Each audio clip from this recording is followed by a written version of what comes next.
Hello there, I'm Jake from JNJtabletop, and in this video I'm going to go over some Dungeon Master tips for the overall adventure of the Dragon of Icespire Peak that's found in the Essentials kit.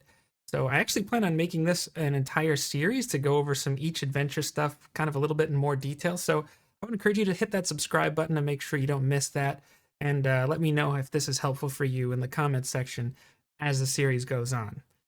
So, the Dragon of Icespire Peak is an adventure that I ran. I typically don't enjoy running preset adventures because I feel like you don't have quite as much freedom as you would normally as a dungeon master in your own kind of adventure or homebrew world.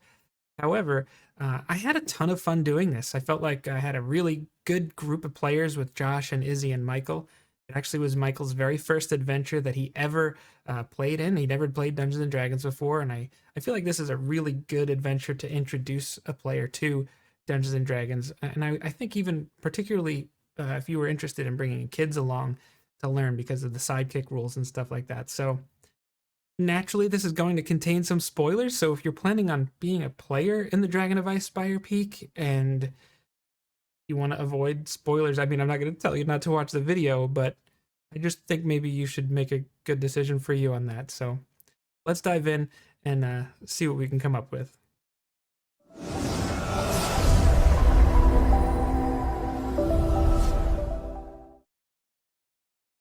The background to this adventure is pretty simple. It takes place on the Sword Coast in the Forgotten Realms, which is the most classic and vintage Wizards of the Coast Dungeons and Dragons adventure setting. And the story is that a young white dragon named Cryovain has taken up residence in the fortress of Icespire Hold, which is located on top of Icespire Peak. Now, when Cryovain did this, he actually drove out a whole bunch of orcs that were living there and killed their war chief. And these orcs now have been kind of dispersed throughout the area, and they're trying to find some new allies in order to, gain some more stability, find a new home, and then maybe also take back the home that they had lost. So the orcs are kind of reeling, and that has just a trickle down effect, right? So Cryovain comes there, drives them out. There's a Manticore and Umbridge Hill. All the monsters in the area are just a little bit unsure because there's a new top dog at the top of the food chain that's trying to just enforce his will upon everybody that's there. The adventure actually begins in the town of Phandalin with the characters arriving there, and this kind of serves as like the home base for them throughout the adventure. So it's kind of important, I think, that you have a good grasp on all the different places that they can go. Now, there is a map that's included, whether you got it on D&D Beyond or you have the physical product. When I got it, I don't know if that's still a thing, but I actually got a code to have that on D&D Beyond. I ran it online, as you can see from the adventure we ran here on this channel. And I think it's just a good idea to make sure you're familiar with that because this is a very classic sandbox style adventure that you can run. And the way that you kind of lean into giving the characters and the players that feeling that their decisions will matter and that they can kind of do anything that they want is to just familiarize yourself with that environment and to know all the different things that they can do should they decide to do that. The neat thing about Phandalin is hundreds of years ago, the orcs that were just driven out of Icespire Hold actually had kind of run roughshod over the area, and Phandalin was kind of destroyed and raided during that process. And a few years prior to the adventure starting, some settlers between Waterdeep and Neverwinter began to settle here. So it's small, it's quaint, it kind of gives that like homey feel, and I think it can really let the characters and the players get a sense of ownership by having a good positive effect on the area. Or if you're going to play with a group of players that want to be those players, maybe they don't do such great things, but this adventure definitely is designed for characters of at least hoping to make some coin doing the right thing. We'll say it that way. Yeah, either way, familiarize yourself with Phandalin. It can be fun to have some kind of a theme.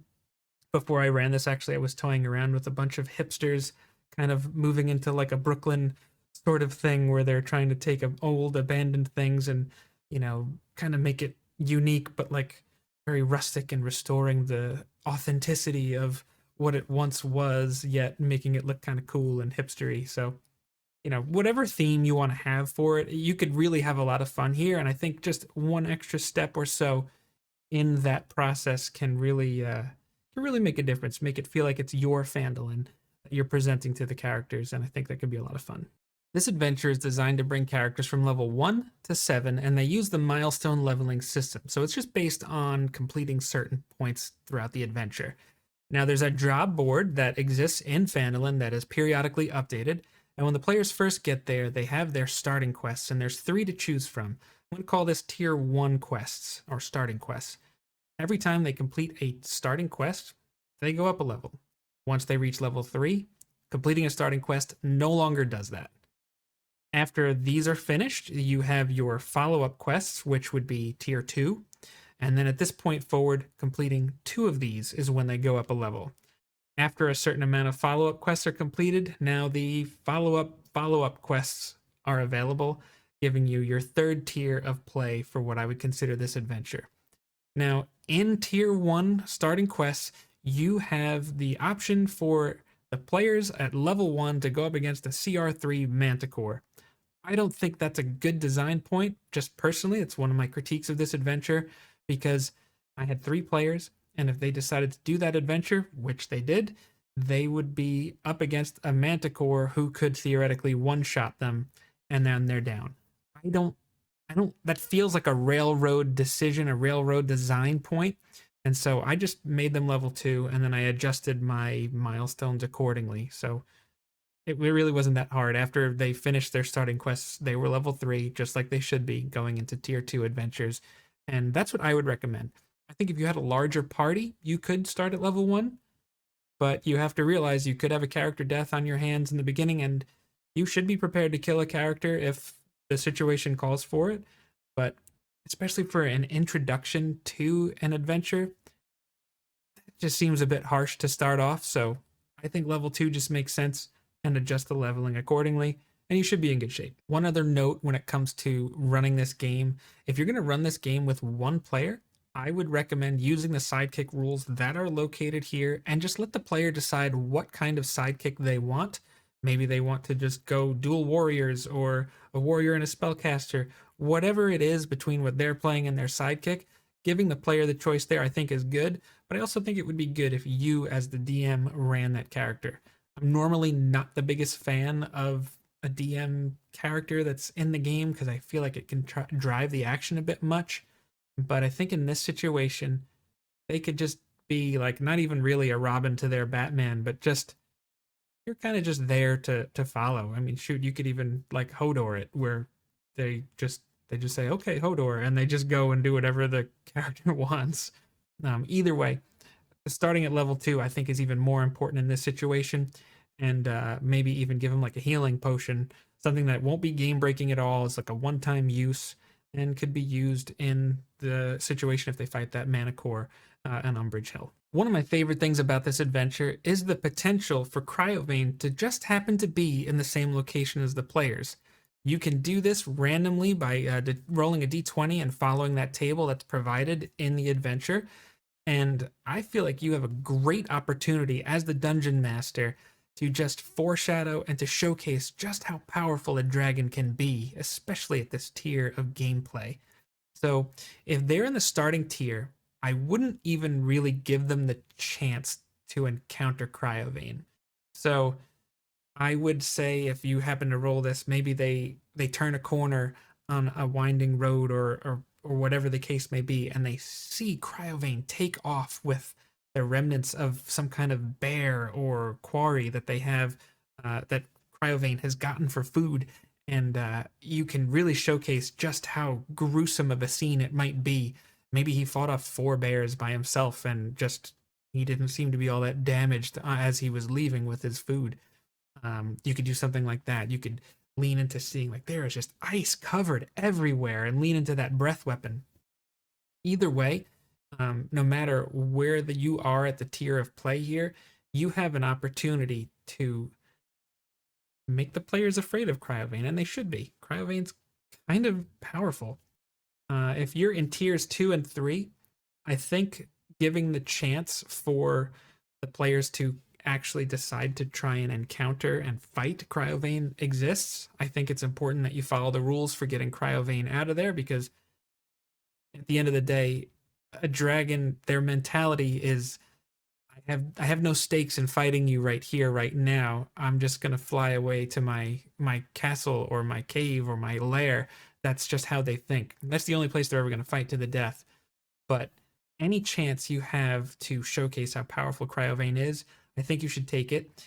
And particularly if this happens to happen 2 or 3 times throughout the adventure, I homebrewed Cryovain a little bit to just make him like a young adult dragon, and I tried to buff that fight a little bit because I think it just needed a little something.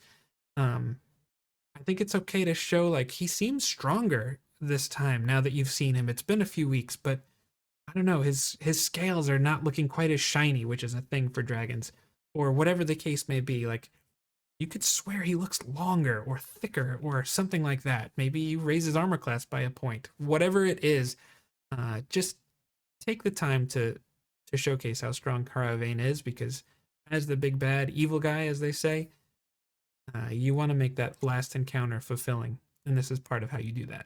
Another thing that I think is really good from a storytelling perspective is to try and find ways to highlight Cryovain's effect on the region. Right back in the beginning of this video, we talked about how he drove out orcs from Icespire Hold to make his new home. These orcs have been dispersed throughout the area, and a lot of other just natural predators like the manticore that we referenced as well, they have to find different sources of food now, or they have to make sure that Cryovain's not around. So one very small thing that I did that I think actually went over really well, I kind of wish I would have done things like this a little bit more, but one thing I did that I think went really well was when the players came out of the dwarven excavation, there's a group of orcs that that show up. And after they were finished with that fight, one of the characters in the game, Marcus, who is familiar with fighting orcs, I said, Marcus, you notice that these orcs just seem not quite as healthy. They're a little malnourished. They seem like maybe they were a little thinner. They still fought well, and there was no like mechanical change or difference to that. But Josh, who loves this kind of thing, and a lot of really good players really appreciate things like this, he was like, okay. You could see like it was just something like, I wonder why he mentioned that. And then as the adventure goes on and they realize what's going on, it clicked, and Josh really appreciated that. And it was just that little something that can just enhance the storytelling perspective and make the world feel alive. So whether you want to use the malnourished orcs or something else that comes to mind, I really encourage you to do that, because it's going to make a difference in your game. So when it comes to how to prep for each session of this game, I think what I would recommend is to front load your prep per tier. And I'll just use the starting tier as an example. So when you're coming into this for the very first session, I think you should understand the town of Phandalin and all the places that they may go. I think you should understand, obviously, the adventure background, but also all 3 of the starting quests, because you don't know which ones your players are going to choose. Now, I think it's important to make sure that those choices feel very organic and that they can go and do what it is that they want to do. But the good news that if you front load your prep a bit here, they're probably going to be doing tier 1 for a good 2-3 sessions, depending on roleplay feel and all that. Maybe even more, but you're going to be ready for all of those as long as you brush up on them before each game. Then, when they unlock tier 2, maybe that's when you take a week off to prepare a little extra. I don't know, whatever rhythm is going to work for you, but once that happens, you're now going to be familiar with a lot more of the adventure. Tier 3, the same thing.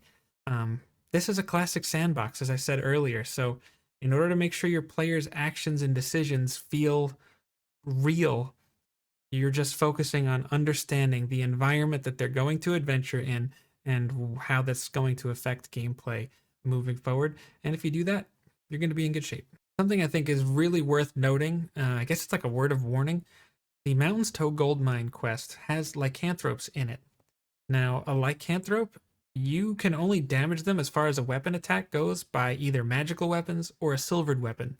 They're immune to regular weapons, so your fighter who is just crazy strong and awesome could just be smacking the crap out of these things. They're just not even affected. I think if you're going to depend on your casters and their cantrips in particular, just for regular attacks, that's a real rough position to put the players in. And I don't think that's a good design point. And I would recommend having the option to purchase silvered weapons in the Lion Shield caster. However you want to introduce that, whether it's right away, whether it's, maybe a second or third time that they might visit Lenine over there, whatever it is to draw their attention to at least have that option. If they decide to buy one, how much better of an experience are they going to have and appreciate that they were prepared? That's great. If they decide to not buy one, well, now they're going to also feel the consequence of that, and they might have to change their strategy and tactics there. But at least the option was there for them to choose. And I think that's, again, something very significant. And I would highly recommend having the option for silvered weapons at the Lion Shield caster.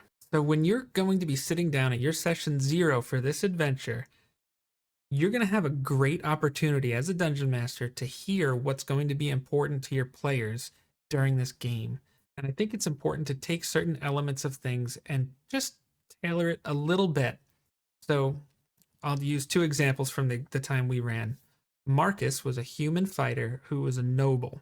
He might have been from far way up north near 10 towns, but nonetheless, he was a noble. He had a signet ring, and just periodically when he would talk to people in town, if they recognized him, number one, they would treat him with more respect because he's a noble, kind of like in Game of Thrones. You know how significant that was?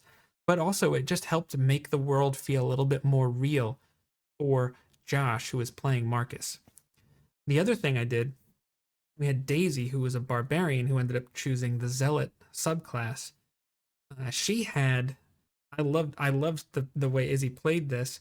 She was someone who had a dark past but was trying to overcome that. And right around the time she was choosing the Zealot subclass, I just started having a few dreams and a few things about some history points in her character's backstory that she told me just kind of tie in. Now, it added so much depth to that, and periodically, usually around the time she would level up, I would have another dream of hers happen and just reinforce something, maybe just show a little bit more of that dream. This is really easy for divine-based characters to do a dream or a vision, something like that. Your paladins, clerics, or, a zealot barbarian. She ended up taking a dragon chess piece because she was, Daisy was following a follower of Bahamut, or learning to follow Bahamut. And it was almost like a focus. It wasn't quite like a holy symbol, but it became something very special to her. And it just tied Izzy, who loves to role play, it tied her to the game a little bit more because she was tied to her character a little more. So anything that you're going to learn during this session 0 that can just kind of tighten things up and make sure everything feels like it's their game, lean into it. Just do it. I think it's such a good way to be a dungeon master, and it's gonna just make the game more fun for everyone at the table, including yourself. So I think that's a very important thing to do. And of course, last but not least, I don't think you could ever do any kind of an adventure if you're not giving your NPCs the justice that they deserve. And this adventure is no different. So I think there are a few just kind of like major NPCs that I think you should focus on making sure they're fleshed out. Obviously, all the characters and people that live in Phandalin. So you have, Toblin Stonehill. He's going to be the owner of the Stonehill Inn. You have Barthen, who owns Barthen's goods. You have Anders and Thistle, his sons, helpers, workers, however you want to go there. Lenine Greywind, the owner or person who's running the Lion Shield caster. Of course, you have Harbin Wester and his half-brother Tybor. And then, of course, Falcon in Neverwinter Wood, and then his 2 assistants or servants, Corwin and Pell. I think for those people, it's important to just, even if it's just a sentence or 2, or you roll some personality traits, there are some notes that they're going to have for you here. But one thing I did, which I loved, I'm a huge Parks and Rec fan, and I just said, you know what? I read about Barthen, and I was like, how fun would it be to have Barthen basically just be Ron Swanson? If you've seen any of our videos here at this channel, you know how much we love Ron Swanson because he just cracks me up all the time. But it made it so easy for me to roleplay Barth, and when I was just like, that's Ron Swanson. I even made Anders and Thistle after Jean Ralphio and Tom Haverford because I just thought that would be funny. So anything that's going to be going on as far as NPCs go, give just a little extra credit and a little extra attention to, and I think you're going to be in good shape. I think Falcon in particular is someone that you should flesh out, and don't be afraid to just deviate a little bit from the script as needed when it comes to this adventure because you want to make sure this is a living and breathing world. Before we go, don't forget to hit that subscribe button because we're going to be continuing this series. I'm going to go over every adventure and go over things that I like, don't like, and just tips for running it. Also, if you happen to have run this adventure before and you have some tips for someone who's just getting started, head down to that comment section below and let us know because you might help someone get the most out of their games, just like is the goal for this channel here. So thank you so much for watching, everybody. Don't forget to like, comment, subscribe, and we'll see you next time.